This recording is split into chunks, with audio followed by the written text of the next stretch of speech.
guard.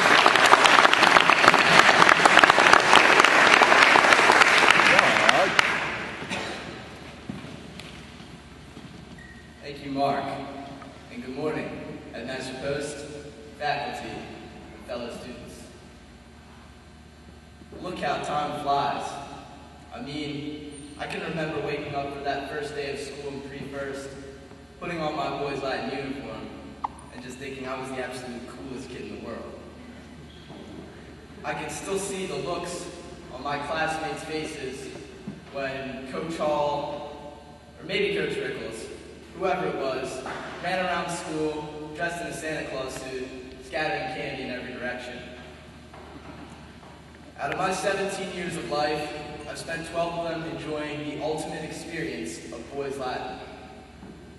BL has shaped who I am as a person, an athlete, a scholar, and a friend. After I was informed that I would be participating in the first round of senior speeches, I immediately began thinking of an idea that could somehow captivate this amazing experience. I decided I had to write a rap. So I went to work, and this is what BL produced. It all started on the first day of class. I was sitting in the back, leaning so relaxed, got that pre-first swag. Alex Bird was there, Jamie Bass was too. Don't remember much, but the past is through.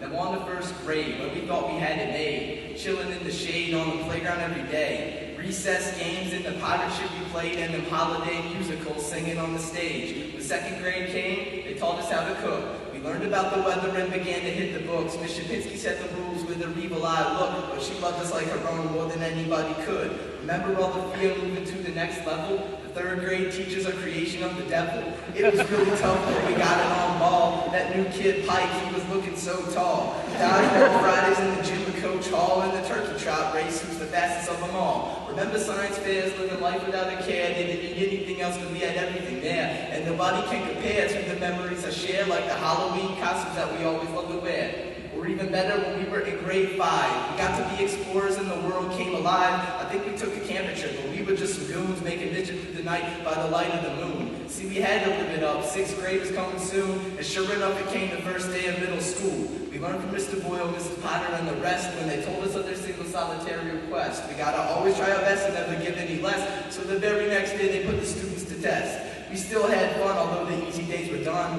Flag football champions were like we never won. And the first class dance when we had to roller skate, we were looking for the numbers just so we could find a date. Then we hit grade 7 and we thought we were in heaven. Went on a camping trip and by the end they had us begging for some shelter and some food, but we left in a good mood. The class is getting harder, but we knew we could push through. Remember Mrs. Anderson, she taught us rock and roll. Then we got to play guitar at the holiday show. We were growing up slow, but we really didn't know the responsibility that always comes with getting old. And it really did change when we hit 8th grade. They told us to get ready for our high school days. We brushed it off and laughed, it was so far away. Acting like a bunch of kids, all we wanted to do was play. So then we grew up. Well, really not really. For some high school freshmen, we were definitely silly. But that's to be expected, ain't no need to recollect it. On the bottom, look it up. At the seniors we respected and the lax games, I was there cheering on my brother. Maroon and White Day, it was the best of any other. 2 class trips to the Museum of Flight and the Chesapeake Bay, got to see all the sights.